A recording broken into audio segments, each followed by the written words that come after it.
Hello students. आज हम जो 10th क्लास की आरबीएससी की जो मैथमेटिक्स की जो रिवीजन क्लासेस चल रही हैं उसमें हम पढ़ेंगे यूनिट 2। और जो यूनिट 2 है उसमें ओनली वन चैप्टर है, वो चैप्टर है आपका कौन सा, रियल नंबर्स। सबसे पहले यहाँ पे जो ये देखेंगे कि यूनिट 2 में जो चैप्टर है रियल नंबर, उसका वेटेज क्या है, उसमें कौन कौन से टाइप के क्वेश्चंस आते हैं। अब हम बात करेंगे यहाँ पे चैप्टर वेटेज की और क्वेश्चंस पैटर्न की। जो चैप्टर वेटेज है उसको भी हमने दो तरीके से डिवाइड किया, एक तो नंबर ऑफ क्वेश्चंस के हिसाब से और एक टोटल मार्क्स के हिसाब से। अब देखो, जो मैथ का पेपर होता है उसमें टोटल नंबर ऑफ क्वेश्चंस कितने होते हैं, 30 में से इस चैप्टर से मतलब इस यूनिट से कितने क्वेश्चंस आएंगे, 2 क्वेश्चंस आएंगे। और मार्क्स की बात करें तो टोटल 80 मार्क्स का होता है, उसमें से इस चैप्टर में से और इस यूनिट में से 3 मार्क्स के क्वेश्चंस आएंगे। अब क्वेश्चंस पैटर्न की बात करें तो आपको पता होगा कि जो आरबीएससी का मैथमेटिक्स का जो पेपर होता है उसमें 4 सेक्शन होंगे, section A, section B, section C और सेक्शन डी। जो सेक्शन ए है उसमें 1 मार्क्स के क्वेश्चन आएंगे, जो सेक्शन बी है उसमें 2, सेक्शन सी में 3 और सेक्शन डी में 6 मार्क्स के क्वेश्चन आएंगे। लेकिन इस चैप्टर में जो क्वेश्चंस आएंगे वो आएंगे ओनली सेक्शन ए और सेक्शन बी में। मतलब क्या हुआ कि एक एक क्वेश्चन इन दोनों में आएगा। और जो सेक्शन ए है उसमें कितने मार्क्स के क्वेश्चन आते हैं, 10 मार्क्स के 10 क्वेश्चन आते हैं। तो मतलब ईच क्वेश्चन कितने मार्क्स को हो गए, 1 मार्क्स का। और यहाँ पे भी देखो सेक्शन बी में भी कितने क्वेश्चंस आएंगे, इसमें से 1 क्वेश्चंस कितने मार्क्स के, 2 मार्क्स के। अब यहाँ पे सबसे इंपॉर्टेंट बात तो ये है कि इस चैप्टर और इस यूनिट से केवल और केवल सेक्शन ए और सेक्शन बी से क्वेश्चन आएंगे। तो सेक्शन ए और सेक्शन बी से क्वेश्चन आ रहे हैं तो 1 मार्क्स और 2 मार्क्स के तो क्वेश्चन आ रहे हैं। इसका मतलब यहाँ पे शॉर्ट टाइप के क्वेश्चंस आएंगे, यहाँ पे कोई लॉन्ग मेथड वाले क्वेश्चंस नहीं आएंगे। तो आपको क्विक रिवीजन करना है तो लॉन्ग मेथड वाले क्वेश्चंस में आपको नहीं जाना, जिनका सोल्व करे तो बहुत ही लॉन्ग जा रहा है वे, तो उन क्वेश्चंस को आपको सोल्व नहीं करना। सिंपल ये देखना है कि 1 मार्क्स के कौन सा क्वेश्चन आ सकता है और 2 मार्क्स के कौन से क्वेश्चन आ सकते हैं। अब आपको क्या करना है यहाँ पे कि इंपॉर्टेंट बात तो ये है कि टोटल 100 मार्क्स का क्वेश्चन होता है, लेकिन एग्जामिनर क्या करता है, एग्जामिनर ये करेगा कि आपके जो 100 मार्क्स है, यदि कोई स्टूडेंट ऐसा है जिसको ये लगता है कि मैं 100 मार्क्स लेके आ जाऊंगा, तो जो पेपर सेट करता है, पेपर सेटर है, वो ये देखता है कि 100 जो मार्क्स लेने वाला बच्चा है उसके मैं आईक्यू चेक करूँ कि वो 100 मार्क्स के लिए एलिजिबल है या नहीं। तो वो क्या करेगा, जो स्टार्टिंग की जो सेक्शन ए है, जो आपका सेक्शन ए है उसमें टोटल क्वेश्चन कितने आते हैं, 10, 1 मार्क्स के। तो उन 10 क्वेश्चंस में 1 या 2 क्वेश्चंस इस तरीके से ट्रिकी क्वेश्चन वहां पे वो डालता है कि जो 100 मार्क्स वाले जो स्टूडेंट्स हैं, जो 100 मार्क्स फाइंड करने की कोशिश करेंगे भाई मेरे 100 मार्क्स आ जाएं उसके अंदर, तो उन जो 10 क्वेश्चंस है उनमें ऐसे क्वेश्चंस भी आपको मिलेंगे कि क्या पता आपको डायरेक्ट एग्जाम में ही जाके वहां पे देखने को मिले। बुक में आपने वैसे क्वेश्चंस कभी देखे नहीं हो, लेकिन रिलेटेड किससे होंगे, बुक से होंगे। दूसरी बात यहाँ पे इंपॉर्टेंट ये है कि यदि आपको 100 मार्क्स स्कोर करना है या फिर अच्छे मार्क्स स्कोर करना है 90 या फिर इस तरीके से, या फिर ये कि जो आपकी आंसर शीट चेक कर रहा है उस पर अच्छा इफेक्ट डालना है, तो स्टार्टिंग के जो सेक्शन ए के जो 10 क्वेश्चन है ये तो आपके करेक्ट होने ही होने चाहिए। यदि ये 10 क्वेश्चन आपके करेक्ट हो गए तो जो आंसर शीट चेक कर रहा है उसे बहुत ही अच्छा इफेक्ट जाएगा। और यदि इनमें से कोई मिस्टेक हो गया तो वो थोड़ा सा आपके ध्यान से नोटबुक को चेक करेगा। ठीक है, तो ये बातें आपको ध्यान में रखनी है। अब हम करेंगे क्वेश्चंस यहाँ पे, पहले हम क्वेश्चंस करेंगे सेक्शन ए के, फिर हम करेंगे सेक्शन बी के। जो भी क्वेश्चंस है उनकी अच्छे से फॉर्मेटिंग कर रखी है मैंने, वहाँ पे नेम वगैरह बहुत अच्छे से लिख रखे। तो चलो स्टार्ट करते हैं। जो फर्स्ट क्वेश्चन है सेक्शन ए से, मैंने जो क्वेश्चंस की डिजाइनिंग बहुत अच्छी तरीके से की है। देखो आप क्वेश्चन दे रखा है, उसके बाद यूनिट दे रखा है, यूनिट में कौन सा चैप्टर इंक्लूड है, फिर सेक्शन दे रखा है कि ये जो क्वेश्चन है वो कौन से सेक्शन में आ सकता है और कितने मार्क्स का आएगा। ठीक, तो ये फ्रेमिंग बहुत अच्छे तरीके से कर रखी है। ये जो सेशन चलेगा वो बहुत ही इंपॉर्टेंट होगा आपके लिए। आपने जो भी पढ़ा है उसके रिवाइज करने, क्यों, क्योंकि मैंने सभी टाइप्स के क्वेश्चंस लिए। यहाँ पे इंपॉर्टेंट बात ये है कि ये जो क्वेश्चंस मैं करवाऊंगा यहाँ पे 15 क्वेश्चंस की जो सीरीज है उसमें से एग्जाम में आ भी सकते हो और नहीं भी आ सकते। ठीक, लेकिन ये जरूर है कि यदि आप इनको सोल्व कर लिए तो सभी टाइप्स के क्वेश्चंस जो एग्जाम में आएंगे आप कर सकते हो।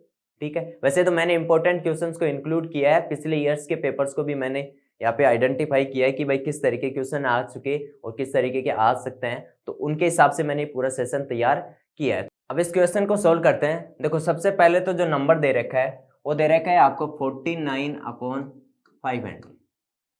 ठीक, अब यहाँ पे दो चीजें पूछे आपसे कि इसका डेसिमल एक्सपेंशन लिखना है और ये भी बताना है कि जो डेसिमल एक्सपेंशन है वो टर्मिनेटिंग है या नहीं है। ठीक, तो देखो 2 तरीके के सवाल आपके एग्जाम में आ सकते हैं। ठीक, पहला आपसे केवल सिंपल ये पूछे कि इसका डेसिमल एक्सपेंशन का टाइप बताओ, टर्मिनेटिंग है या फिर नॉन टर्मिनेटिंग रिपीटिंग। या फिर आपसे जो क्वेश्चन है वो ये पूछ सकता है कि इसका डेसिमल एक्सपेंशन लिखो। ठीक, तो दोनों केसेस में आपको क्या करना है कि जो फर्स्ट केस है कि आपको डेसिमल एक्सपेंशन का टाइप पूछा है, तो टाइप पूछा है तो केवल आपको डिनोमिनेटर के प्राइम फैक्टराइजेशन को देख के आंसर बताना है।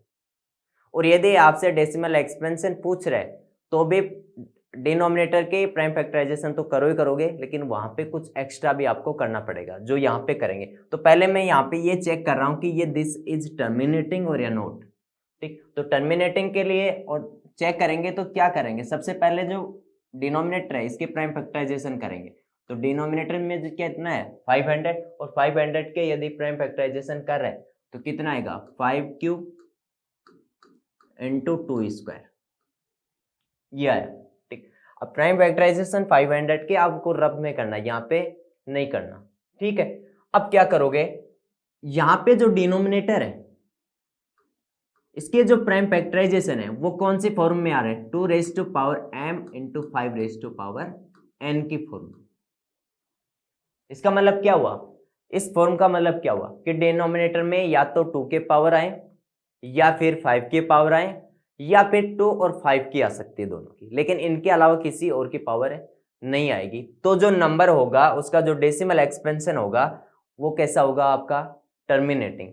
अदरवाइज यदि 2 और 5 के अलावा कोई भी नंबर आ रहा है, कोई भी नंबर का मतलब इसके अलावा कोई भी प्राइम नंबर आ रहा है नीचे, तो उसका जो डेसिमल एक्सपेंशन है वो होगा non terminating repeating decimal expansion होगा उसका। समझ गए होगे। इसका मतलब यहाँ पे ये बता सकते हैं कि जो इसका डिनोमिनेटर वो 2 raise to power m into 5 raise to power n type का है। तो इसका मतलब इसका जो डेसिमल एक्सपेंशन है, इसका जो डेसिमल एक्सपेंशन है वो कौन से टाइप का होगा, टर्मिनेटिंग टाइप का। अब जब टर्मिनेटिंग टाइप का तो पता चल गया, तो देखो मैं फिर बोल रहा हूँ कि आपको केवल इतना ही पूछे कि इसका जो डेसिमल एक्सपेंशन है वो टर्मिनेटिंग है या नॉन टर्मिनेटिंग रिपीटिंग। तो आपको करना क्या है, डिनोमिनेटर के प्राइम फैक्टराइजेशन करो, यदि वो इस फॉर्म के आ रहे इसका मतलब टर्मिनेटिंग है, यदि इस फॉर्म के नहीं आ रहे मतलब इनके अलावा कोई भी और प्राइम नंबर भी आ रहा है 2 और 5 के अलावा और कोई प्राइम नंबर की पावर भी आ रही है, इसका मतलब वो क्या होगा आपका non terminating repeating decimal expansion होगा। ठीक है, अब देखो यदि इसका टर्मिनेटिंग है तो आपको क्या लिखना पड़ेगा, इसका डेसिमल एक्सपेंशन लिखना पड़ेगा। ठीक, उसके लिए क्या करते हैं वो बहुत ही इंपॉर्टेंट है। देखो जो प्राइम फैक्टराइजेशन किए डिनोमिनेटर में तो आपको क्या मिला 49/5 क्यूब 2 स्क्वायर। ठीक, अब जब भी कोई रेशनल नंबर दे रखा है तो इसका यदि डेसिमल एक्सपेंशन लिखना है आपको तो ये देखना पड़ेगा कि डिनोमिनेटर में 5 और 2 की पावर सेम होनी चाहिए।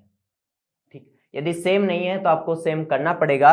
यहाँ पे देखो 5 की कितनी पावर है 3 और 2 की कितनी पावर है 2, इसका मतलब किसकी कम है 2 की, कितनी कम है ओनली 1। तो आपको यदि यहाँ पे पावर राइज करना है 1 तो क्या करोगे 2 से मल्टीप्लाई करोगे, लेकिन 2 से डिनोमिनेटर में मल्टीप्लाई कर रहे हो तो कहाँ पे भी करना पड़ेगा आपको, न्यूमरेटर में भी 2 से मल्टीप्लाई करना पड़ेगा। समझ गए होगे, मतलब जो जितनी पावर से आप नीचे मल्टीप्लाई कर रहे हो डिनोमिनेटर को उतनी पावर से किसको करना पड़ेगा, न्यूमरेटर को मल्टीप्लाई करना पड़ेगा। अब देखो 49 इंटू 2 ये तो कितना हो गया 98 अपॉन ये कितना हो गया 5 रेज टू पावर 3 और 2 की भी कितनी पावर हो गई, यहाँ पे कितनी पावर है 1, तो ये पावर क्या हो जाएंगी ऐड, क्योंकि बेस क्या है सेम है, इसका मतलब 2 रेज टू पावर 3। अब देखो इसको कैसे सोल्व करेंगे, 98 तो है ही है। अब यहाँ पे देखो कि देखो बेस तो डिफरेंट है लेकिन पावर क्या है सेम है, और बीच में साइन किसका है मल्टीप्लाई का, इसका मतलब मैं इसको कैसे लिख सकता हूँ 5 इंटू 2 होल पावर 3। देखो अब क्या हो जाएगा 98 तो है ही अपॉन ये कितना हो जाएगा 10 रेज टू पावर 3, तो 98 और 10 रेज टू पावर की क्या होगा 1000। अब यदि इसको डेसिमल एक्सपेंशन लगाना है तो क्या करोगे नीचे कितनी जीरो जो 1 2 3, इसका मतलब 3 डिजिट छोड़ के आपको जीरो लगाना है। तो 98 है तो 2 तो हो गए लेकिन थर्ड में क्या लगा देंगे जीरो, और ये क्या हो गया आपका पॉइंट। इसका मतलब इसका जो डेसिमल एक्सपेंशन है किसका 49/500 का क्या आ गया आपके पास 0.098। एग्जाम में तो थोड़ा बहुत आपको कुछ लिखना पड़ेगा कि यहाँ पे ऐसे मल्टीप्लाई किया, डिवाइड किया, फिर ये किया, लेकिन मैं वो प्रोसेस नहीं समझा रहा, मैं सिंपल आपको क्वेश्चन समझा रहा हूँ कि आपको कैसे करना है। क्वेश्चन 2 क्या है, without actually performing the long division method state whether the rational number 125/441 will have terminating decimal expansion और a non terminating repeating decimal expansion. इस क्वेश्चन में ओनली आपसे बस यही पूछा है कि इसका टाइप बताना है कि इसका डेसिमल एक्सपेंशन बिना कोई डिवाइड किए, केवल आपको ये बताना है कि इसका जो डेसिमल एक्सपेंशन है वो टर्मिनेट या फिर non terminating repeating decimal expansion है। ठीक, तो करेंगे क्या, जो नंबर दे रखा है 125/441, ठीक, तो इसके क्या करेंगे, डिनोमिनेटर के प्राइम फैक्टराइजेशन करेंगे। तो डिनोमिनेटर के प्राइम फैक्टराइजेशन करेंगे तो आपके पास जो मिलेगा 3 स्क्वायर इंटू 7 स्क्वायर। ठीक, अब एक बात बताओ, मैंने पिछले क्वेश्चन में बताया था कि यदि आपके पास कोई भी रेशनल नंबर है और उसका डिनोमिनेटर के यदि प्राइम फैक्टराइजेशन करे तो वो इस फॉर्म के आ रहे हैं तो क्या होगा, उसका डेसिमल एक्सपेंशन क्या होगा, टर्मिनेटिंग। अदरवाइज इस फॉर्म का नहीं आ रहा है, इस फॉर्म का नहीं आने का मतलब क्या है कि 2 और 5 आए या नहीं आए, लेकिन इनके अलावा कुछ आ गया, इनके अलावा किसी प्राइम नंबर के पावर्स आ गई, तो वो क्या हो जाएगा आपका non terminating repeating decimal expansion हो जाएगा। तो यहाँ पे देखो क्या 2 और 5 है क्या, नहीं, यहाँ पे तो क्या आ गया 3 और 7। ये जो डिनोमिनेटर का जो प्राइम फैक्टराइजेशन किया वो इस फॉर्म में नहीं है। यदि इस फॉर्म में नहीं है इसका मतलब इसका जो डेसिमल एक्सपेंशन होगा वो कैसा हो जाएगा आपका नॉन टर्मिनेटिंग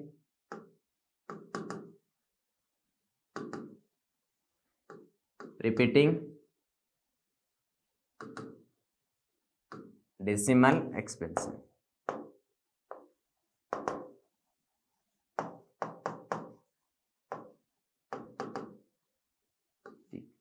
आई होप ये आपके समझ में आ रहा होगा। क्वेश्चन नंबर 3, जो क्वेश्चन नंबर 3 है, in the decimal expansion of the rational number 43/2 multiply with 5/3 after how many digits decimal will and. अब ये जो क्वेश्चन है वो ये है कि यदि हम इसको सोल्व करें और जो इसका डेसिमल एक्सपेंशन आएगा वो डेसिमल आने के बाद कितने डिजिट के बाद वो खत्म हो जाएगा। तो देखो जो रेशनल नंबर दे रखा है वो दे रखा है आपको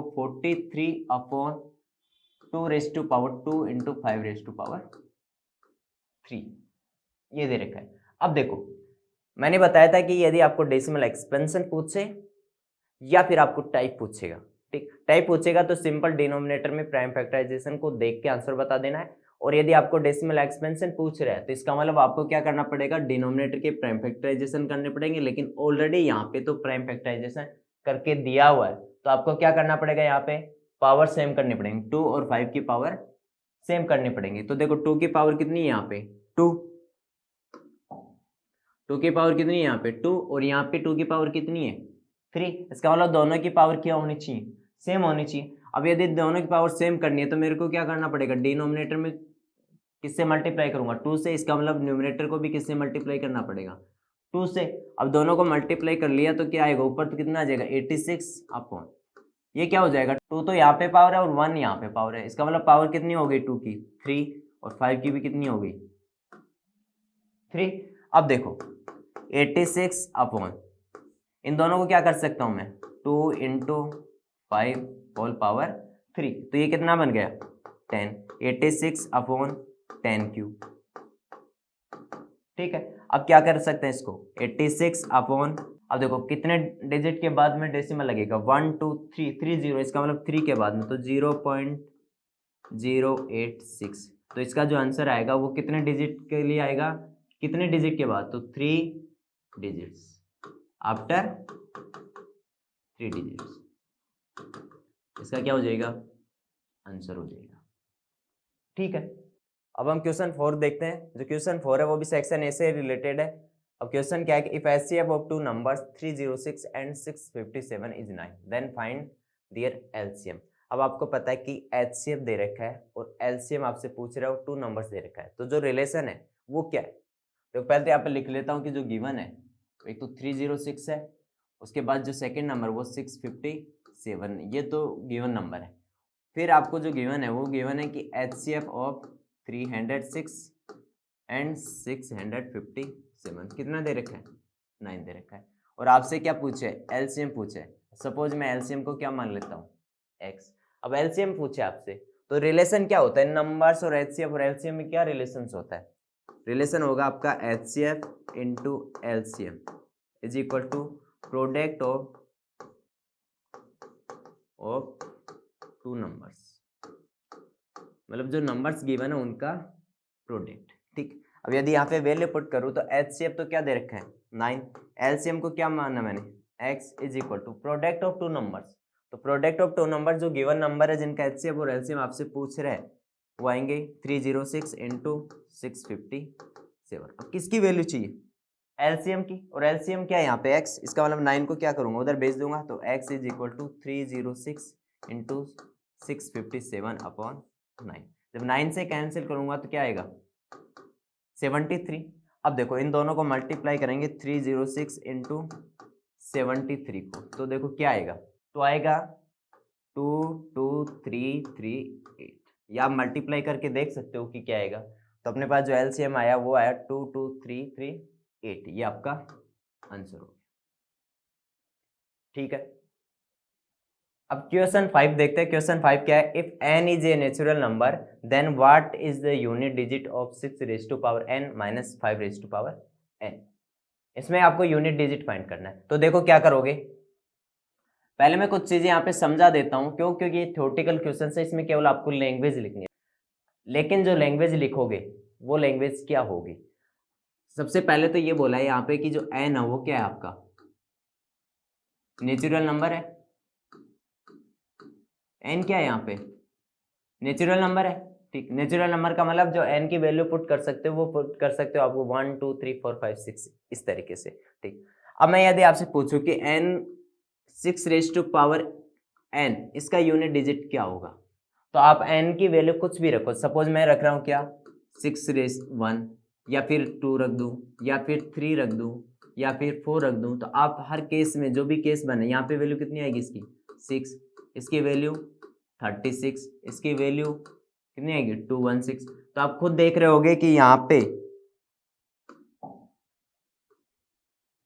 भी 6 आया, यहाँ पे भी 6 आया और यहाँ पे भी 6 आया। इसका मतलब n की वैल्यू कुछ भी पुट करो 6 के ऊपर, मतलब 6 के ऊपर कोई भी पावर राइज करो n जो नेचुरल नंबर है, तो हमेशा यूनिट डिजिट कितना आएगा 6 आएगा। सेम ही केस यदि मैं 5 रेज़ टू पावर n की बात करूं, तो यदि 1 ले या फिर 2 ले या फिर 3 ले, तो यहाँ पे देखो इसकी वैल्यू कितनी आएगी 5, इसकी वैल्यू 25, इसकी वैल्यू 125। देखो यहाँ पे भी 5 आ रहा है यूनिट डिजिट, यहाँ पे भी 5 आ रहा है और यहाँ पे भी 5 आ रहा है। इस केस में क्या आ रहा है 5 आ रहा है कि n जो नेचुरल नंबर है, इसे यदि नेचुरल नंबर कुछ भी रख रहे हैं तो हमेशा यूनिट डिजिट क्या आ रहा है आपका 5 आ रहा है। इसका मतलब 6 के केस में भी 6 आएगा और 5 के केस में भी क्या आ रहा है 5 आ रहा है। तो आपको यहाँ पे जो स्टेटमेंट लिखना है एग्जाम में, यदि ये क्वेश्चन आ जाए तो स्टेटमेंट क्या लिखना है उसको ध्यान से समझना। ठीक, यहाँ पे लिखना है क्या है कि वी नो दैट और all natural number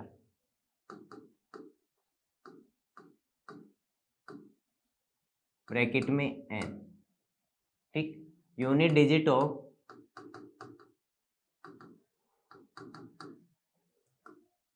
six raise to power n will be always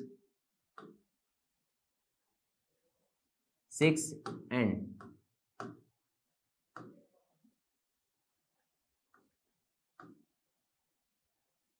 unit digit of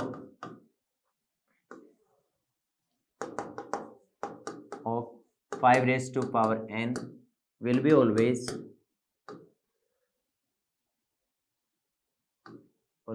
5. So unit digit of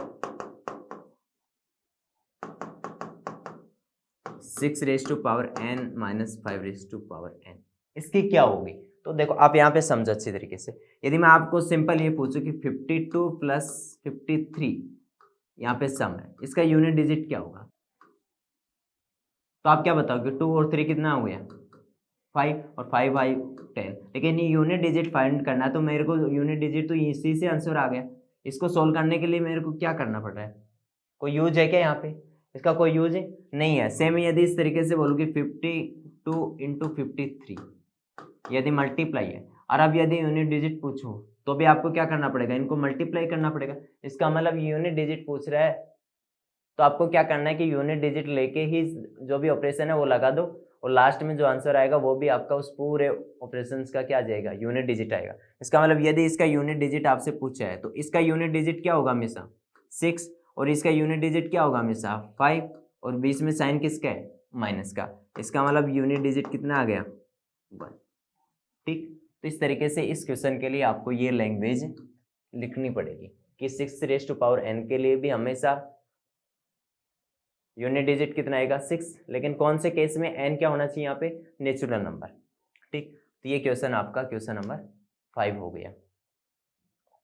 question number 6 क्या है कि सिंप्लीफाई, आपको एक नंबर दे रखा है and clear whether it is rational और irrational numbers. ठीक, अब जो आपको जो नंबर्स दे रखा है वो तो दिखने में तो ऐसे लगता है कि रूट है, इसका मतलब क्या होगा इरेशनल होगा। लेकिन आपको कभी भी यदि इस तरीके का कॉम्प्लिकेटेड सिस्टम दे रखा हो तो आपको पहले उसको सिंप्लीफाई करना पड़ेगा। सिंप्लीफाई का मतलब ये है कि रूट के अंदर जो भी है उसको आप सोल्व करो।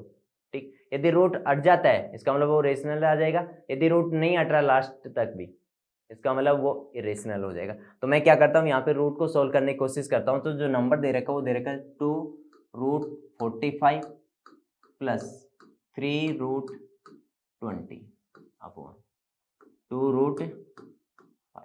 ठीक, अब यदि इसको सोल्व करेंगे तो 2 जो √45 है यदि इसके प्राइम फैक्टराइजेशन करेंगे तो क्या आएगा 3 इंटू 3 इंटू 5, क्योंकि 3 और 3 9 इंटू 5 45 प्लस 3 यदि 20 के करेंगे तो क्या आएगा 2 इंटू 2 इंटू 5, ये लो, और इसको ऐसे कैसे ले लेते हैं 2√5।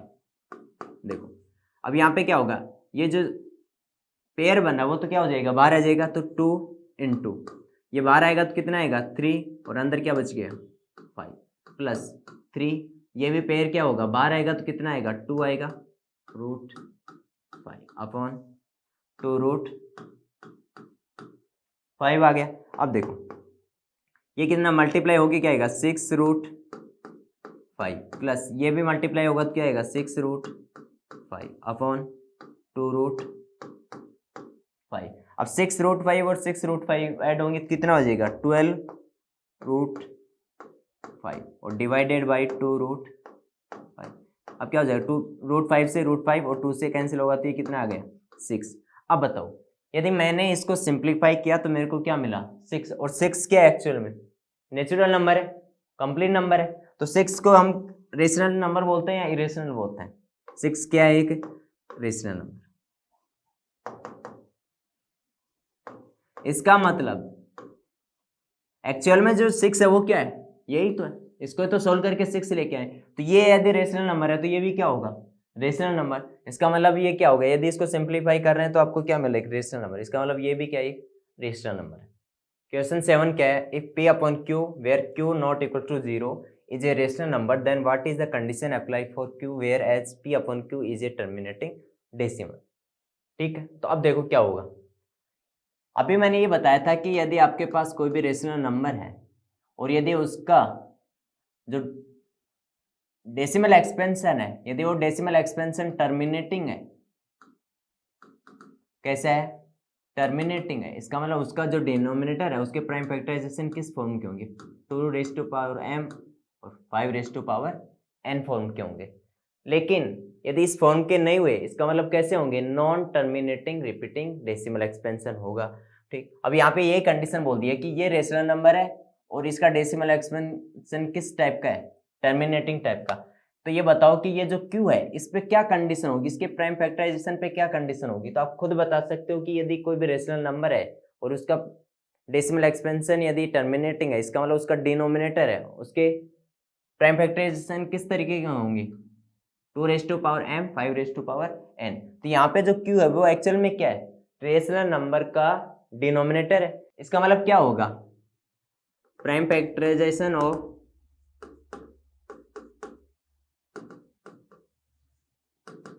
of q will be in the form of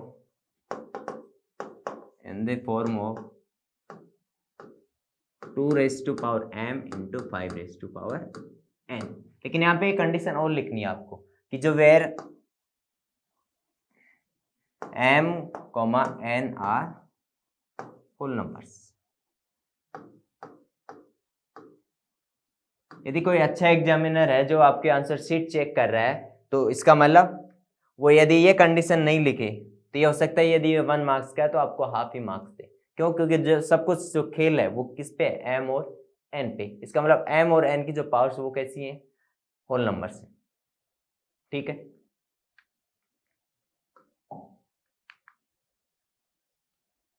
अब क्वेश्चन 8 देखते हैं। मैंने वीडियो के स्टार्टिंग में ही आपको ये बताया था कि कोई क्वेश्चन इस तरीके का भी आ सकता है कि एग्जामिनर 100 स्कोर करने वाले स्टूडेंट के लिए चेक करने के लिए दे दे। तो यहाँ पे एक क्वेश्चन ऐसा दिया है, वैसे आरबीएससी बुक में ऐसा क्वेश्चन कहीं पे भी गिवन नहीं है, लेकिन फिर भी मैं बता रहा हूँ कि वो ही क्वेश्चन आपके आरबीएससी बुक में ही है लेकिन छुपा हुआ है। यदि कोई भी पेपर बनाने वाला है यदि इस तरीके के क्वेश्चन निकाल के लेके आ रहा है, इसका मतलब वो 100 वाले के लिए है। क्यों? क्योंकि 1 मार्क्स के यदि क्वेश्चन में मिस्टेक हुई है इसका मतलब उसके 100 तो वैसे ही नहीं आने वाले। ठीक, तो यहाँ पे क्या दे रखा है आपको, एक फैक्टर ट्री दे रखा है, प्राइम फैक्टराइजेशन ट्री दे रखा है, और ये बोल रहा है कि find the value of x plus y. अब देखो ये जो ट्री है इसको समझना अच्छी तरीके से। ये जो ट्री है यहाँ से जो ओरिजिनल नंबर वो क्या है, 30 है, लेकिन स्टार्ट कहाँ से करना है। ठीक, अब प्राइम फैक्टराइजेशन करने का मतलब ये है कि यहाँ पे जो भी नंबर आया मैंने इससे डिवाइड किया और कौन सा मिला, y। मतलब x से मैंने 30 को डिवाइड किया और क्या आया, y। इस तरीके से यदि यहाँ पे कोई भी नंबर है y, उसको मैंने 3 से डिवाइड किया और क्या मिला मेरे को, 5 मिला। ठीक, तो यहाँ पे जो y है वो क्या आएगा, 3 × 5 50, यही आएगा। क्यों? क्योंकि मैं यहाँ पे ऐसा क्या नंबर लिखूँ कि 3 से डिवाइड करूँ तो मेरे को 5 मिले, तो 15 ही लिखूंगा। यदि यहाँ पे 15 आ गया और यहाँ पे 30 है, अब आप ये बताओ कि मैं क्या कर रहा था कि x से 30 को डिवाइड कर रहा था, तो यहाँ पे क्या आ रहा था, y। इसका मतलब यदि मैं x को 30 से डिवाइड कर रहा हूँ और यहाँ पे क्या आ रहा है 15, तो x की वैल्यू क्या हो जाएगी, यहाँ पे 2 हो जाएगी। इसका मतलब x प्लस वाई की वैल्यू क्या हो गई, x plus y is equal to क्या हो गया, 2 प्लस 15, तो कितना आ गया, इसका आंसर कितना आ गया, 70। ये बहुत ही इजी सा क्वेश्चन था, लेकिन क्या पता एग्जाम में ही देखने को मिले डायरेक्ट, तो वहाँ पे थोड़ी सी मिस्टेक आपसे हो सकती है। अभी तक हमने क्या किया, जो सेक्शन ए में जो 1 मार्क्स के क्वेश्चन आ सकते थे, यूनिट 2 में से रियल नंबर में से जो भी 1 मार्क्स के क्वेश्चन आ सकते थे सेक्शन ए से रिलेटेड, तो उनको हमने डिस्कस कर लिया। अब हम जो करेंगे वो सेक्शन बी जो 2 मार्क्स के क्वेश्चन आते हैं, जिसके अंदर क्वेश्चन नंबर 9 देखते हैं। तो उसमें क्या है कि find the HCF and LCM of pair of integers 510 92 and verify whether product of 2 numbers of pair is equal to HCF into LCM. इसका मतलब क्या है कि पहले इन नंबर्स का एचसीएफ और एलसीएम फाइंड करना है और उसको वेरीफाई करना है कि ये जो रिजल्ट है इन दोनों नंबर को यदि मैं प्रोडक्ट करूं वो किसके इक्वल आना चाहिए, एचसीएफ और एलसीएम के मल्टीपल के इक्वल आना चाहिए। समझ गए होगे। अब देखो यहाँ पे इंपॉर्टेंट बात यह है कि आपको यदि किसी भी क्वेश्चन में एग्जाम में एचसीएफ फाइंड करना ओनली, ठीक, वहां पे मेंशन कर रखा हो या नहीं कर रखा हो, कभी तो ये हो सकता है कि एचसीएफ फाइंड करना इसका मतलब मेंशन करके देगा कि यूक्लिड से फाइंड करो, लेकिन सपोज क्वेश्चन यदि वर्ड प्रॉब्लम का हो वहां पे मेंशन ही नहीं करा, लेकिन वहां आपको पता चल रहा है कि यहाँ पे क्या फाइंड करना है, एचसीएफ फाइंड करना है। यदि एचसीएफ फाइंड करना ओनली तो भी आपको कौन से मेथड से जाना पड़ेगा, वहां पे यूक्लिड मेथड से। ठीक, अब देखो, लेकिन यदि आपको एचसीएफ और एलसीएम दोनों की एक साथ बात कर रहे हैं, इसका मतलब वहां पे हमेशा आपको प्राइम फैक्टराइजेशन मेथड से ही जाना पड़ेगा। और ओनली एलसीएम की बात करें तो ओनली एलसीएम में भी आपको कौन से मेथड पे जाना पड़ेगा, प्राइम फैक्टराइजेशन पे। इसका मतलब यहाँ पे देखो दोनों की बात हो रही है, एचसीएफ और एलसीएम। तो कौन से मेथड से एचसीएफ और एलसीएम फाइंड करें, हम प्राइम फैक्टराइजेशन मेथड से फाइंड करेंगे। तो देखो जो नंबर्स दे रखे हैं वो नंबर क्या क्या है, 510 और 92। ठीक, अब इनके क्या करोगे, प्राइम फैक्टराइजेशन। अब प्राइम फैक्टराइजेशन यदि आप उस तरीके से ब्लॉक बना के करते हो तो वो तो सब किस में करना पड़ेगा आपको, रफ में, या तो सिंपल प्राइम नंबर्स के मल्टीपल के रूप में इसको लिखना पड़ेगा। तो यदि इसके करूंगा तो मैं क्या करूंगा, 2 × 3 × 5 × 17, ये मैं ऑलरेडी कर चुका हूं। ठीक, रब में कर चुका हूँ इसलिए मैंने यहाँ पे डायरेक्ट लिख दिया। उसके बाद इसका करेंगे तो आएगा 2 इंटू 2 इंटू 23। अब इनको क्या करना पड़ता है, पावर्स की फॉर्म में लिखना पड़ेगा। मतलब जो भी प्राइम फैक्टर है वो यदि रिपीट हो रहा है तो उनको क्या करना पड़ेगा, पावर की फॉर्म में। यहाँ कोई रिपीट हो रहा है क्या, यहाँ कोई भी रिपीट नहीं हो रहा, इसका मतलब वहाँ पावर की फॉर्म में नहीं लिख सकते। लेकिन यहाँ पे जो 2 है वो रिपीट हो रहा है, इसका मतलब इसको क्या लिखेंगे, 2 स्क्वायर इंटू 23, ये लिख दिया। अब आपको जो फाइंड करना है वो फाइंड करना है क्या, HCF और LCM। ठीक, मैं यहाँ पे पूरा एक्सप्लेनेशन नहीं लिख रहा, क्यों, क्योंकि वो तो आप क्लास में समझ चुके होंगे कि कैसे आपको एग्जाम में लिखना है, किस वे में लिखना है। ठीक, या तो मैं सिंपल आपको रिवाइज करवा रहा हूँ और कुछ कंसेप्ट यदि बोल गए हो कि कैसे फाइंड करना वो आपको सीखना है। अब यदि HCF पूछा है, HCF का मतलब हाईएस्ट कॉमन फैक्टर। ठीक, तो ये देखना है कि इसके जो प्राइम फैक्टराइजेशन है पावर की फॉर्म में लिखे हैं उनमें, और जो इसके हैं उनकी फॉर्म में, तो उनमें कॉमन फैक्टर क्या है। ठीक, यहाँ पे भी देखो 2 आ रहा है और यहाँ पे भी क्या आ रहा है, 2 आ रहा है। मतलब जो कॉमन फैक्टर वो क्या आ रहा है, 2 आ रहा है। उसके बाद क्या कोई कॉमन फैक्टर आ रहा है क्या, यहाँ 3, 5 और 17 आ रहा है और यहाँ पे 23, कोई कॉमन है क्या, केवल क्या कॉमन है यहाँ पे 2 और यहाँ पे भी 2। फिर बात करते हैं हम पावर की, किसके ऊपर पावर कितनी आएगी। तो पावर ये देखो कि दोनों जगह पे जो कॉमन फैक्टर है उनकी पावर्स देखो, यहाँ पे पावर कितनी है 1 और यहाँ पे पावर कितनी है 2। तो आपको जो मिनिमम है वो लेनी है, तो 1 और 2 में मिनिमम कौन सी है 1, इसका मतलब यहाँ पे क्या आएगा 1। ठीक, यदि इसके HCF की बात करें तो कितना आएगा 2। लेकिन जब LCM की बात करें तो LCM की बात करेंगे तो आपको क्या करना पड़ेगा, सभी जो प्राइम फैक्टर है उन सबको लिखना पड़ेगा। तो यहां से स्टार्ट हो जाओ, सबसे पहले किसको लिखा मैंने 2 को, फिर किसको लिखा 3 को, फिर किसको लिखा 5 को, फिर 17 को। ठीक, फिर मैं नीचे वाले नंबर में आता हूँ। नीचे वाले नंबर में यदि ऑलरेडी यदि लिखा गया जो भी प्राइम फैक्टर उसको नहीं लिखना, जैसे 2 पहले लिखा गया लेकिन 23 लिखा है नहीं लिखा तो उसको भी लिख लिया।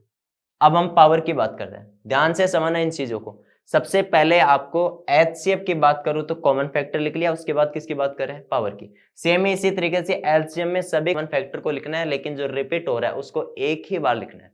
ठीक है, लिख लिया। अब देखो इनके ऊपर पावर लगानी है।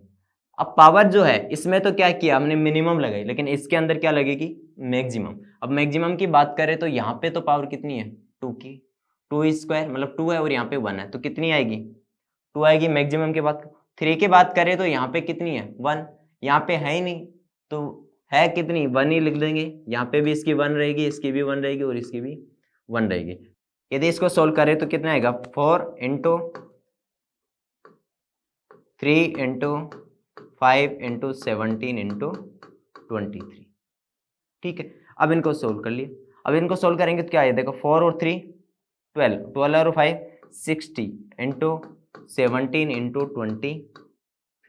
अब यदि इनको सोल्व करोगे मल्टीप्लाई करके देख सकते हो तो क्या आएगा 23 4 60, ये आपके पास क्या आ गया LCM आ गया। ठीक, अब ये तो आ गया HCF भी आ गया और LCM भी आ गया। लेकिन अब क्या करना पड़ेगा आपको, ये चेक करना पड़ेगा, ये इसने ये भी बोला कि ये कंडीशन चेक करो। अब यहाँ पे ये ध्यान रखना है कि आपने जो HCF और LCM फाइंड किए हैं तो यदि उन दोनों का प्रोडक्ट करें, वो जो प्रोडक्ट है वो किसके इक्वल आना चाहिए, जो नंबर्स दे रखे उनके प्रोडक्ट के इक्वल आना चाहिए। यदि इक्वल नहीं आ रहा इसका मतलब वो आपका क्या हो गया रॉन्ग हो गया। तो देखो अब यदि प्रोडक्ट करें नंबर्स का तो नंबर्स तो क्या आपके पास 510 इंटू 92, तो ये तो क्या हो गया प्रोडक्ट ऑफ नंबर्स। ठीक है, अब यदि इसकी वैल्यू फाइंड करें तो इसकी वैल्यू फाइंड करेंगे तो आपके पास 46 920। ठीक है, अब यदि आप LCM और HCF दोनों को मल्टीप्लाई करें, मतलब आप HCF इंटू LCM दोनों को मल्टीप्लाई करेंगे तो HCF तो कितना है आपके पास 2 और LCM कितना है 23 4 60। अब देखो यहाँ तो 0 तो आ गया, ये कितना हो गया 2 8 9 और ये कितना हो गया 46। अब देखो ये जो मल्टीप्लाई किया प्रोडक्ट ऑफ नंबर्स का जो आया वो भी आया आपके पास 46 920, और जब आपने HCF और LCM को मल्टीप्लाई किया तो भी क्या आया 46 920। इसका मतलब क्या है आपके जो HCF है और LCM दोनों क्या है करेक्ट है। तो यही आपको वेरीफाई करवाया कि ये करेक्ट है, आएगा या नहीं आएगा, ये रिलेशन चेक करो। अब हम क्या करेंगे, क्वेश्चन 10 को सोल्व करते हैं। जो क्वेश्चन 10 है वो सेक्शन बी से रिलेटेड है और कितने मार्क्स का है, सेक्शन बी में जो भी क्वेश्चन आएगा वो 2 मार्क्स का है। तो देखो क्वेश्चन क्या है, find the HCF and LCM of 144, 180 and 192 using the prime factorisation method. यदि नहीं बोलता तो HCF और LCM दोनों पूछा, इसका मतलब आपको क्या यूज करना वहां पे, प्राइम फैक्टराइजेशन।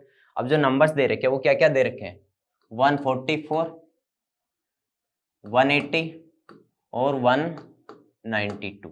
ठीक, अब इनके क्या करना है, सबसे पहले प्राइम फैक्टराइजेशन करेंगे। अब प्राइम फैक्टराइजेशन करेंगे तो देखो क्या आएंगे, जब 144 के प्राइम फैक्टराइजेशन करूंगा, ये सब आपको लोग बना के कर रहे हैं तो उनको आपको किस में करना है, रफ में करना है। ठीक, यहाँ तो आपको डायरेक्ट मल्टीप्लाई की फॉर्म में लिखना है। अब देखो यदि 144 के देखेंगे तो आपको जो प्राइम फैक्टराइजेशन मिलेंगे वो आएगा 2 into 2 into 2 into 2 to 3 into 3। ये मैं ऑलरेडी रफ में कर चुका हूँ सब कुछ। ठीक, ये आया। यदि मैं 180 के प्राइम फैक्टराइजेशन करूंगा तो आएगा 2 इंटू 2 इंटू 3 इंटू 3 इंटू 5। आप मल्टीप्लाई करके भी देख सकते हो रिवर्स में कि इतना ही आ रहा है क्या। जब 192 के प्राइम फैक्टराइजेशन करूंगा तो जो आएगा वो आएगा 2 into 2 into 2 into 2 into 2 into 2 into 3, ये आएगा। ठीक, अब जब आपके पास प्राइम फैक्टराइजेशन मल्टीप्लाई के फॉर्म में आ गए तो आपको क्या करना है, उनको पावर्स की फॉर्म में लिखना है। अब पावर्स की फॉर्म में किस तरीके से लिखेंगे, देखो यदि मैं इनको पावर्स की फॉर्म में लिखूंगा तो 2 कितने टाइम्स आया, 1 2 3 4, इसका मतलब 2 के ऊपर पावर कितनी आएगी 4, और 3 कितने टाइम्स आ रहा है 2 टाइम्स, इसका मतलब पावर तो 2 स्क्वायर इंटू 3 भी कितने टाइम्स आ रहा है 2, इसका मतलब 3 स्क्वायर इंटू 5 आ गया। फिर यदि इसको लिखेंगे तो देखो क्या आएगा यहाँ पे, तो 1 2 3 4 5 और 6, तो 2 रेज़ टू पावर 6 इंटू 3, ये आ गया। ठीक, यदि आपने पावर की फॉर्म में लिख दिया तो आप क्या फाइंड करेंगे, आप HCF और LCM। ठीक, अब HCF के लिए मैंने पिछले क्वेश्चंस में बताया है कि आपको HCF के लिए कॉमन फैक्टर देखना है तीनों में। यदि तीनों में होगा, यदि ओनली 2 नंबर दे रखे इसका मतलब 2 में देखना है, यदि 3 नंबर दे रखे हैं तो आपको 3 में देखना है। तो यहाँ पे देखो, यहाँ पे भी 2 आ रहा है, यहाँ पे भी 2 आ रहा है और यहाँ पे भी 2 आ रहा है। इसका मतलब तीनों केस में क्या आ रहा है 2 आ रहा है, इसका मतलब 2 तो कॉमन हो गया। उसके बाद क्या कॉमन आ रहा है, यहाँ पे भी 3 आ रहा है, यहाँ पे भी 3 आ रहा है और यहाँ पे भी क्या आ रहा है 3 आ रहा है। इसका मतलब यहाँ पे मल्टीप्लाई में क्या आ जाएगा 3। अब 3 के अलावा और कुछ कॉमन है क्या, यहाँ 5 है, यहाँ पे 5 नहीं है। अब देखो इनकी पावर्स लेनी है, पावर्स HCF के केस में क्या करोगे मिनिमम और LCM के केस में मैक्सिमम। तो यदि आपको HCF फाइंड करना है तो यहाँ पे पावर कितनी है 2 की 4, यहाँ पे 2 और यहाँ पे 6, तो मिनिमम क्या है यहाँ पे 2, मतलब 4 2 और 6 में मिनिमम कौन सा है 2। उसके बाद 3 देखो, 3 यहाँ पे कितनी है 1, यहाँ पे 2 और यहाँ पे भी 2, इसका मतलब कितनी लेंगे हम 1। तो इसको सोल्व करेंगे तो 2 स्क्वायर 4 इंटू 3 कितना आ गया 12, इसका मतलब HCF तो ये आ गया। उसके बाद LCM की बात करें तो LCM में तो क्या करना होगा, सभी प्राइम नंबर्स को आपको लिखना होगा, मतलब प्राइम फैक्टर को लिखना पड़ेगा और पावर क्या लगानी पड़ेगी आपको मैक्सिमम। लेकिन यदि कोई भी प्राइम फैक्टर रिपीट हो रहा है तो उसको बाद में नहीं लिखेंगे। देखो यहाँ पे 2, फिर क्या लिखेंगे 3, 2 और 3 तो आ चुका है, इसका मतलब क्या बच गया 5। फिर इस केस में करेंगे तो 2 और 3 तो आ गया, इसका मतलब कुछ नहीं। अब जो पावर से आएंगे 2 3 और 5 की वो क्या करेंगे मैक्सिमम लिखेंगे। यहाँ पे 4 आ रहा है, यहाँ पे 2 आ रहा है और यहाँ पे 6 का मतलब यहाँ पे क्या आएगा 6 आएगा। 3 के केस में यहाँ पे 1 आ रहा है, यहाँ पे 2 आ रहा है, यहाँ पे भी 2, तो मैक्सिमम क्या होगी 1 2 और 2 में, तो 2 आ गया। और 5 तो कितना है 1 है। अब यदि इसको सोल्व करेंगे तो 2 की पावर 6 कितना होता है, देखो 2 की पावर 5 32, तो इसका मतलब 64, ये कितना आ जाएगा 9 इंटू 5, तो सोल्व करेंगे तो 64 इंटू 45, तो वैल्यू जो आएगी वो आएगी आपके पास, वो आएगी 2880। इसका मतलब ये तो क्या आ गया आपका LCM और ये क्या आ गया आपका HCF। ठीक, इतना ही पूछा है, नहीं तो कुछ वेरीफाई करवाया, इसका मतलब आपको बस ये प्रोसेस सोल्व करना। अब देखो हम यहाँ पे क्वेश्चन नंबर 11 कर रहे हैं जो किससे रिलेटेड है, सेक्शन बी से, और सेक्शन बी में कितने मार्क्स की आने की पॉसिबिलिटी इसको 2 मार्क्स की। क्वेश्चन क्या है, use Euclid's algorithm to find the HCF of 81 and 237, मतलब आपको यूक्लिड एल्गोरिथम का यूज करना है इनका HCF फाइंड करने के लिए। तो सबसे पहले तो आप ये देखो कि यहाँ पे जो प्रोसेस है उसको कैसे फॉलो करना है। तो मैं ये बोल रहा हूँ कि आप एक प्रोसेस जो मैं बता रहा हूँ उसको रफ में करो और उसकी हेल्प से आप क्या करो, फेयर में जहाँ पे आप आंसर दे रहे हो वहाँ पे उसकी हेल्प से क्या कर दो, उन स्टेप्स को यूज करो कि हमने क्या स्टेप्स बनाई है, वहां से बहुत ही आसान होगा। तो देखो जो नंबर्स दे रखे वो दे रखे आपको 81 और 237। इसका मतलब 237 को डिवाइड करना है किससे, 81 से। मतलब ये तो क्या हो गया डिवाइडेंड और ये क्या हो गया डिवाइजर। तो 81 को 81 से डिवाइड करना है किसको, 237 से। ठीक है, कितने टाइम्स जाएगा, 2 टाइम्स, तो ये आएगा 2 और ये 16। तो यहाँ पे कितना बच गया, 5 और यहाँ पे 75। अब रिमाइंडर 0 है क्या, नहीं है। इसका मतलब अगेन आपको फर्दर यहाँ पे डिवाइड करना है, लेकिन 75 से किसको करना है, जो पहले डिवाइजर था। देखो तो हमेशा क्या होगा कि जो रिमाइंडर है वो तो डिवाइजर बनेगा और जो डिवाइजर है वो क्या बनेगा, आपका डिवाइडेंड बनेगा। तो ये 81 हो गया, कितने टाइम्स जाएगा, 1 टाइम्स, तो ये 75। क्या बचा 6। क्या रिमाइंडर 0 है क्या, जब तक रिमाइंडर 0 नहीं आता हम इस प्रोसेस को फॉलो करते जाएंगे। मतलब क्या होगा, रिमाइंडर डिविजर की तरह काम करेगा और जो डिवाइजर है वो डिवाइडेंड की तरह काम करेगा। इसका मतलब ये देखो ये क्या हो जाएगा 75। अब इसको सोल्व करेंगे तो कितने टाइम्स जा रहे हैं, 12 टाइम्स। यहाँ पे क्या आएगा 72 और 72 आएगा तो ये तो 3 हो गया और ये क्या हो गया आपका 0। क्या रिमाइंडर 0 आया क्या, नहीं आया। इसका मतलब फर्दर आपको इसको सोल्व करना पड़ेगा।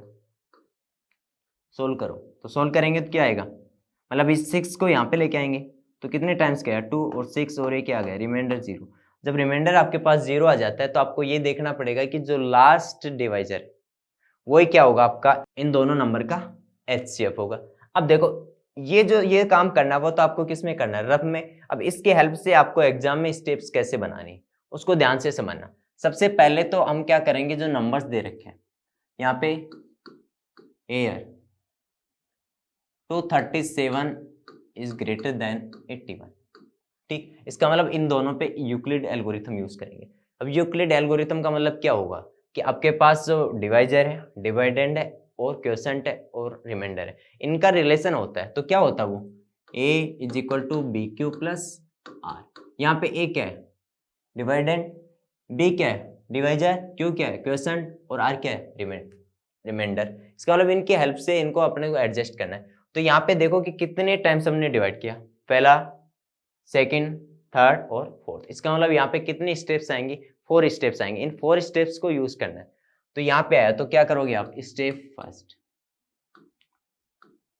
स्टेप फर्स्ट में क्या करना है कि ये जो डिवाइड किया आपने इसमें आपको डिवाइडेंड, डिवाइजर, रिमाइंडर और क्वोशंट इनके बीच में रिलेशन फाइंड करना है। तो आप देखो खुद 237 को डिवाइड किया किससे किया, 81 से। कितने टाइम्स हुआ, 2 टाइम्स और रिमाइंडर कितना आया 75। यदि इस तरीके से बोल के करोगे तो बहुत ही आसान होगा कि ये तो स्टेप फर्स्ट आई। लेकिन आपने क्या किया कि जब रिमाइंडर 0 नहीं आया तो हम नेक्स्ट स्टेप में गए। ठीक, तो हम क्या करेंगे, here 75 not equals to 0। Then हम क्या करेंगे, स्टेप सेकंड। स्टेप सेकंड का मतलब जो सेकंड डिवाइड किया उसमें रिलेशंस फाइंड करेंगे। तो देखो किसको डिवाइड किया, 81 को, किससे किया 75 से। कितने टाइम्स गया 1 टाइम्स, रिमाइंडर कितना आया 6। तो यहाँ पे भी क्या है 6 नॉट इक्वल्स टू 0, मतलब रिमाइंडर 0 नहीं है। इसका मतलब क्या करेंगे हम, स्टेप थर्ड। क्यों, क्योंकि डिवाइड तभी तो कर रहे थे जब तक रिमाइंडर 0 नहीं आ रहा। तो देखो यहाँ पे अब रिलेशन देखो यहाँ पे क्या हुआ, किसको डिवाइड किया 75 को, किससे डिवाइड किया 6 से। कितने टाइम्स हुआ 12 टाइम्स और रिमाइंडर कितना आया 3 आया। तो यहाँ पे भी क्या रिमाइंडर जो है 0 है क्या, नहीं है। इसका मतलब क्या करेंगे स्टेप 4। अब स्टेप 4 में भी वही है, किसको डिवाइड किया 6 को, किससे किया 3 से। कितने टाइम्स किया 2 टाइम्स, रिमाइंडर कितना आया 0। अब जब रिमाइंडर 0 आ जाता है तो लास्ट का जो डिवाइजर है वही क्या होगा आपका HCF। इसका मतलब इस केस में HCF कितना आ गया 3। तो आपको इस तरीके से स्टेप्स लिखनी है, ये काम आपको रफ में करना है। ठीक है, आई होप ये आपको समझ में आ रहा होगा। अब क्वेश्चन नंबर 12 करते हैं। क्वेश्चन नंबर 12 क्या है कि आर्मी का कोई भी ग्रुप है उसमें 16 मेंबर्स हैं, वो मार्च कर रहे हैं किसके पीछे, आर्मी बैंड के पीछे। 32 members in A parade, that two groups are to march in the same number of the columns, what is the maximum number of columns in which they can march। देखो unit जो second है उसमें यदि आपके पास इस तरीके के questions आ रहे हैं वर्ड प्रॉब्लम, तो आप या तो वहाँ पे HCF फाइंड करोगे या फिर LCM फाइंड करोगे। लेकिन HCF फाइंड करना या फिर LCM फाइंड करना वो डिपेंड करेगा कि आपका आंसर क्या आएगा। ठीक, यहाँ पे ऑब्जर्वेशन करो कि जो आंसर आएगा, देखो पूछा क्या है, नंबर ऑफ कॉलम्स पूछे। अब नंबर ऑफ कॉलम्स, जो नंबर्स दे रखे हैं आपको, एक तो दे रखा है कि 616 मेंबर्स है, ठीक, और उसके बाद में कितने मेंबर्स के हिसाब से वो प्रेड करवा रहे हैं, 32 के हिसाब से। ठीक, अब ये देखो कि कॉलम्स पूछा है। अब एक बात बताओ, यदि टोटल नंबर्स हैं, मतलब टोटल मेंबर्स हैं, और आपका यदि कॉलम्स की बात करूं तो कौन सा ज्यादा आएगा? कॉलम्स ज्यादा आएंगे नंबर ऑफ मेंबर्स से या फिर कम आएंगे? अरे जब आप स्कूल में यदि आपकी लाइन से लगवाई जा रही हैं तो टोटल नंबर ऑफ स्टूडेंट से ज्यादा लाइन हो सकती है क्या? नहीं होंगी। तो आपको आंसर क्या होगा? इन नंबर से तो कम ही आएगा। जब भी आंसर नंबर जो गिवन है उनसे कम चाहिए, इसका मतलब वहाँ पे HCF फाइंड करना है। और यदि आपको नंबर उनसे बिगर चाहिए यानी कि लार्जेस्ट चाहिए, तो इसका मतलब वहाँ पे LCM फाइंड करना है। ठीक, तो यहाँ पे आपको पता है कि कॉलम्स फाइंड करना है, इसका मतलब यहाँ पे क्या फाइंड करना पड़ेगा आपको? HCF फाइंड करना पड़ेगा। किसका किसका? 616 का और 32 का। अब मैं सिंपल सा फंडा बताता हूँ यहाँ पे, क्योंकि स्टेप तो मैंने पिछले क्वेश्चन में बता दी। मैं यहाँ पे सिंपल डिवाइड करके इसका HCF फाइंड करूंगा। देखो 616 दे रखा, वो किससे ग्रेटर देन है? 32 से। क्या करोगे? 616 है, उसको किससे डिवाइड करोगे? 32 से। अब 32 से डिवाइड करेंगे तो ये जो जाएगा वो 19 टाइम्स जाएगा।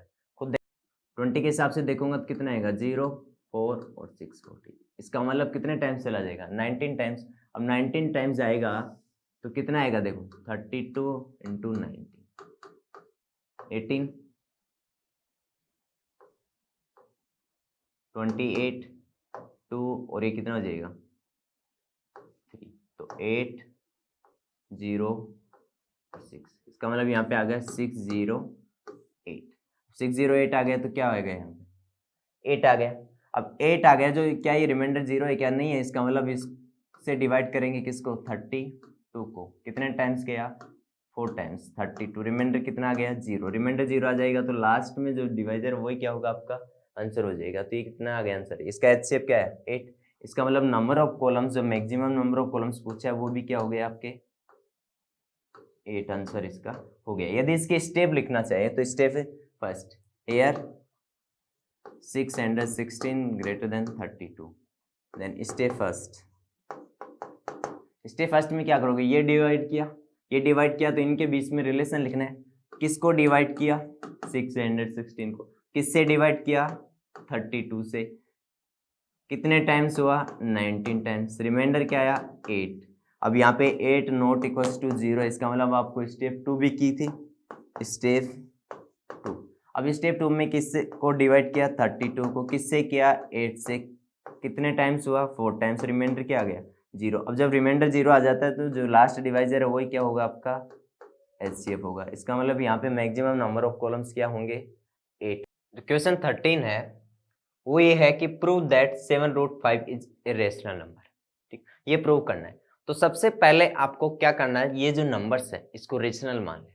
अब कुछ स्टूडेंट्स को ये कंफ्यूज होता है कि इसको रेशनल क्यों मान लिया। आपको एक सिंपल सा एग्जांपल देता हूँ कि कोई भी, जैसे कोई भी इंसान है और उसको ये प्रूव करना है कि वो बिल्कुल शरीफ है। ठीक है, इसका मतलब उसको पहले ये मान लेते हैं कि वो बदमाश है। लेकिन यदि वो बदमाशों वाली हरकत नहीं करे, इसका मतलब क्या हो गया? वो, हमने तो माना था कि वो बदमाश है लेकिन वो बदमाशों वाली हरकत नहीं करे, इसका मतलब वो क्या है?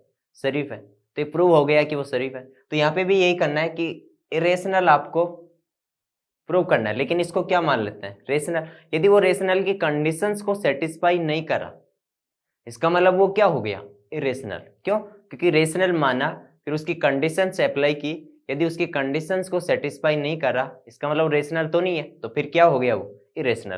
तो यहाँ पे जो नंबर्स है, तो सबसे पहले हम क्या करेंगे? Let 7√5 is a rational number.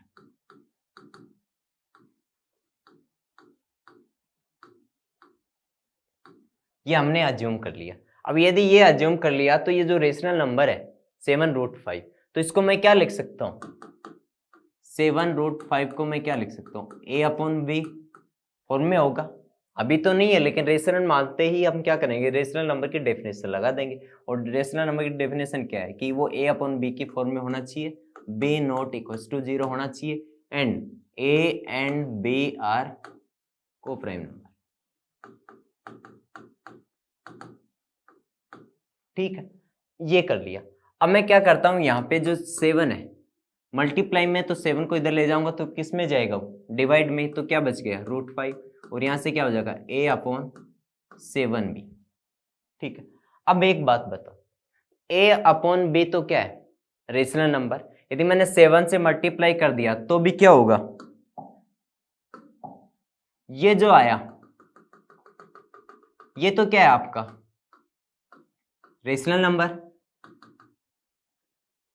आप खुद देखो, यदि बेसिक डेफिनेशंस आपको आती हैं तो आप देखो, यदि आपके पास ये इस तरीके से a अपॉन बी एक रेशनल नंबर है, यदि रेशनल नंबर को आप किसी अदर नंबर से डिवाइड कर रहे हो, किसी रेशनल नंबर से ही डिवाइड कर रहे हो, तो ओवरऑल जो नंबर आएगा वो भी क्या आएगा आपका रेशनल नंबर। इसका मतलब ये जो आया वो क्या हो गया आपका रेशनल नंबर। बट ये तो रेशनल नंबर आ गया, लेकिन आपको खुद को ये पता है, we know that √5 is a irrational number.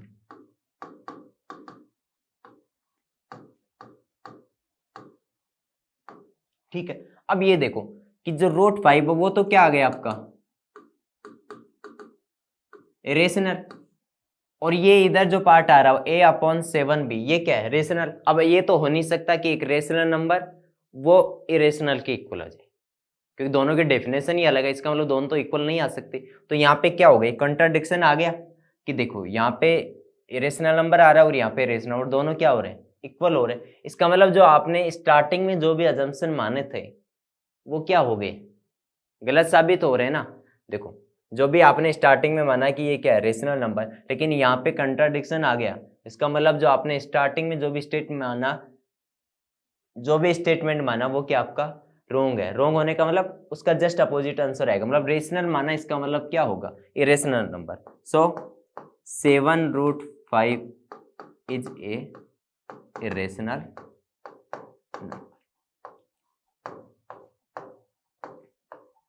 मैंने बीच वाली लाइन वहां पे नहीं लिखी, लेकिन आपको एग्जाम में लिखना है कि भाई यहाँ पे क्या हुआ कि ये जो √5 है वो तो रेशनल नंबर है और ये क्या आपका रेशनल नंबर है, तो इसका मतलब यहाँ पे कॉन्ट्राडिक्शन आ रहा है। तो अपने जो स्टार्टिंग में माना कि 7√5 रेशनल नंबर है वो आपका क्या है रोंग है। इसका मतलब क्या हो गया 7√5 इज ए इरेशनल नंबर। तो हम क्या करेंगे, क्वेश्चन नंबर 14 देखते हैं, ये भी सेक्शन 20 से रिलेटेड। ये क्वेश्चन क्या है, इफ HCF ऑफ 2 नंबर्स, जो 2 नंबर्स है वो क्या है 408, और जो सेकंड है वो क्या है 1032, is expressed in the form of, ये फॉर्म दे रखी है, then find the value of x, मतलब ये वाला सिस्टम दे रखा है। ठीक है, तो यहाँ पे जो दे रखा है वो क्या दे रखा है, मैं उसको देखो लिखता हूँ सबसे पहले। सपोज जो HCF है, देखो जो HCF है किस किस का 408 का कोमा 1032 का। यदि इन दोनों का जो HCF फाइंड करेंगे वो किसकी फॉर्म में, मतलब किसके इक्वल है 1032x माइनस 408 इंटू इस फॉर्म में। ठीक, इसका मतलब क्या होगा कि यदि आपको पहले HCF मिल जाए, यदि HCF मिल गया तो यहाँ पे तो कोई नंबर आएगा, हम इन सबको इधर सब्स्टिट्यूट करके किसकी वैल्यू आ जाएगी x की। तो इसका मतलब आपको HCF फाइंड करना है। अब ओनली HCF फाइंड कर रखा है और यहाँ पे कुछ बोल भी नहीं रहा कि कौन से मेथड से करना है। इसका मतलब आपको कौन से मेथड से करना है, यहाँ पे यूक्लिड मेथड से ही सोल्व करना है। तो सबसे पहले तो हम 408 और 1032 का क्या करेंगे HCF फाइंड करेंगे। तो HCF फाइंड करने के लिए मैं रफ में कुछ वर्क कर लेता हूँ। पहले क्या करेंगे, यहाँ पे जो नंबर है वो कौन सा फिगर है 132, और इसको जो डिवाइड करेंगे वो किससे करेंगे 408 से। ठीक है, अब देखो ये कितने टाइम्स से डिवाइड हो जाएगा, 3 टाइम्स तो नहीं जाएगा लेकिन 2 टाइम्स जा सकता है। तो 2 टाइम्स जाएगा तो कितना आएगा 16, और ये कितना हो जाएगा 8, ये कितना आएगा 16 और ये 216 आ गया। क्या रिमाइंडर 0 है क्या, नहीं है। इसका मतलब जो रिमाइंडर वो तो क्या बन जाएगा डिवाइजर, और डिवाइजर क्या हो जाएगा आपका डिवाइडेंड। तो ये क्या हो जाएगा 408। अब कितने टाइम्स जाएगा 1 टाइम्स जाएगा, क्योंकि 2 टाइम्स तो क्या हो जाएगा 432 आएगा। इसका मतलब ये 216 कितना बच गया 2, और यहाँ पे क्या आएगा 0 लेंगे तो उधर से 10 में 1 गया तो 9 और ये 192 और 192 से डिवाइड करेंगे किसको 216 को, कितने टाइम्स आएगा 1 टाइम्स, तो ये आ गया 192 तो 4 कितना आएगा 11 में 9 गए तो 2 और ये 0।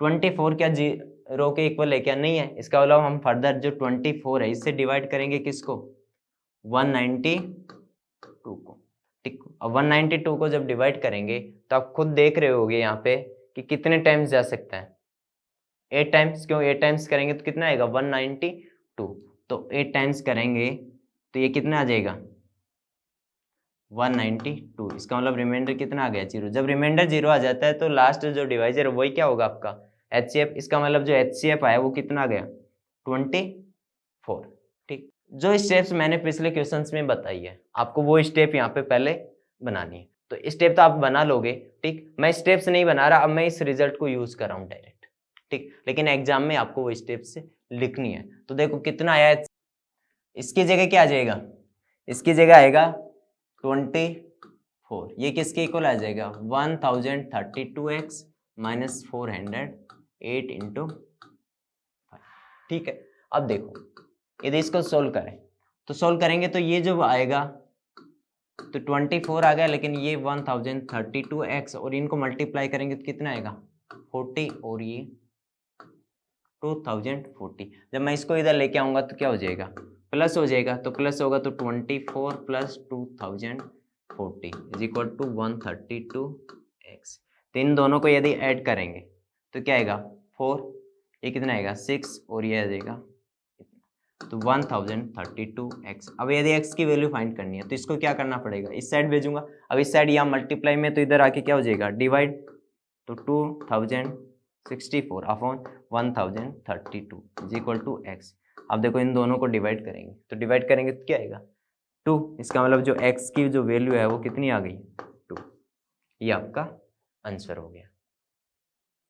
अब हम करेंगे क्वेश्चन नंबर 15 जो इस सेशन का सबसे लास्ट क्वेश्चन है, और क्वेश्चन क्या है, find the largest number that will divide 2053 and 967 and leave a remainder of 5 and 7 respectively. मतलब ऐसा नंबर फाइंड करना है, यदि उस नंबर से मैं इसको डिवाइड करूं तो 5 रिमाइंडर आएगा, और यदि इसको डिवाइड करूं तो 7 रिमाइंडर आएगा।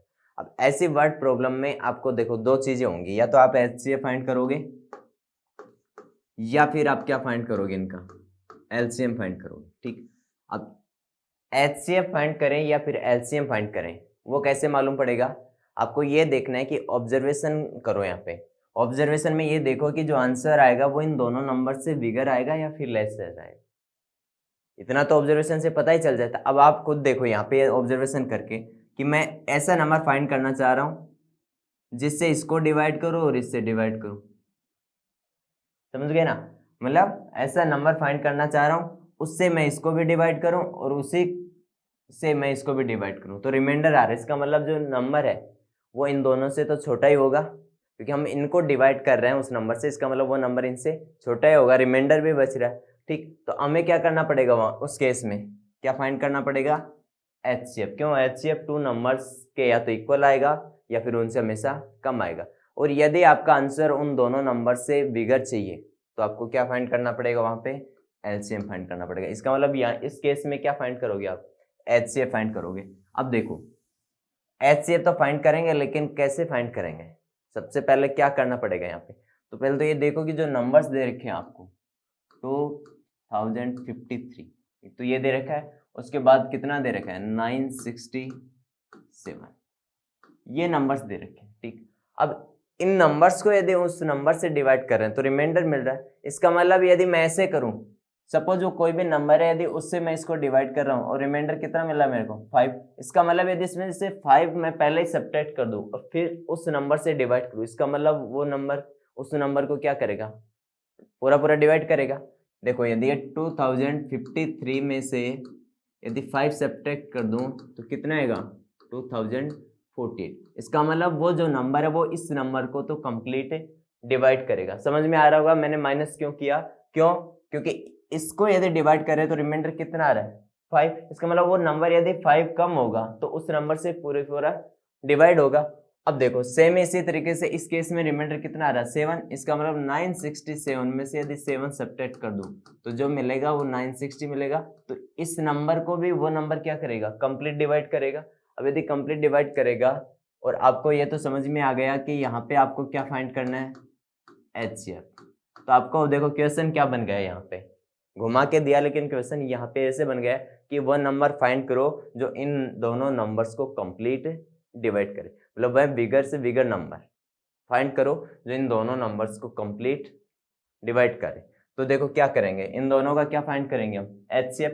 अब HCF जब भी पूछे, ओनली HCF पूछे, चाहे मेंशन कर रखा हो या नहीं कर रखा हो, तो आपको कौन से मेथड से जाना, वहाँ पे यूक्लिड मेथड से। तो मैं तो सिंपल यहाँ पे डिवाइड कर रहा हूँ, आप स्टेप लिख लेना क्योंकि क्वेश्चन जो पिछला था उसमें मैंने एक्सप्लेन कर दिया है। तो देखो यहाँ पे जो लार्जर नंबर वो क्या है 2048, इसको डिवाइड करना है किससे, 960 से। अब बताओ कितने टाइम्स जाएगा, 2 टाइम्स चला जाएगा। जब 2 टाइम्स जाएगा तो कितना आएगा 0 2 और 90 या इसको देखो कितना आएगा 8 2 1 128 आया। अब मैंने ये बताया था कि जो नया रिमाइंडर है यदि वो 0 नहीं है तो उसको क्या बना देंगे डिवाइजर, और जो पहले डिवाइजर था वो क्या बन जाएगा यहाँ पे डिवाइडर। ये लो, ये क्या था 960, तो 960 यहाँ पे आ गया। अब 960 को किससे डिवाइड करना है 128 से। अब 128 से डिवाइड करेंगे तो बताओ कितने टाइम्स जाएगा यहाँ पे, तो कितने टाइम्स जाएगा 7 टाइम्स, और यहाँ पे कितना आएगा 896। अब यदि इनको सब्ट्रैक्ट करेंगे तो क्या आएगा देखो 0, लेकिन यहाँ से क्या आएगा 4, 5 बचा तो यहाँ से ये आ जाएगा 6 और ये तो 0 हो गया। अब 64 क्या रिमाइंडर 0 आएगा नहीं है, इसका मतलब फर्दर डिवाइड करना पड़ेगा। अब किसको करेंगे 128 को डिवाइड करेंगे। अब 128 को डिवाइड करेंगे तो यदि इसको यहाँ पे लेके जाएंगे तो कितने टाइम चला जाएगा 2 टाइम्स, और कितना आ जाएगा, ये कितना हो गया 0। जब रिमाइंडर 0 आ जाता है तो जो लास्ट डिवाइजर था वही क्या हो जाएगा आपका HCF हो जाएगा। इसका मतलब जो HCF आया वो कितना आया 64। इसका मतलब वो जो नंबर वो पूछ रहे हैं कि find the largest number that will divide 2053 and 967, मतलब इनको डिवाइड कर रहा हूँ, रिमाइंडर ये आ रहा है, तो जो लार्जेस्ट नंबर आपसे पूछा वही क्या आपका 64, और यही क्या हो जाएगा आपका आंसर। ठीक इस तरीके से आपका ये सेशन पूरा कंप्लीट हुआ। आई होप ये आपने एंजॉय किया होगा पूरी तरीके से कि हाँ ऐसे टाइप के क्वेश्चंस आपके एग्जाम में आ सकता है। यदि इनको भी आप एक बार प्रैक्टिस करके चले गए ना तो एग्जाम में मेरे को नहीं लगता कि इन क्वेश्चंस के बाहर कोई क्वेश्चंस चाइनीज से रिलेटेड हो, कंसेप्ट तो सेम ही यूज होंगे वहाँ पे। Thank you.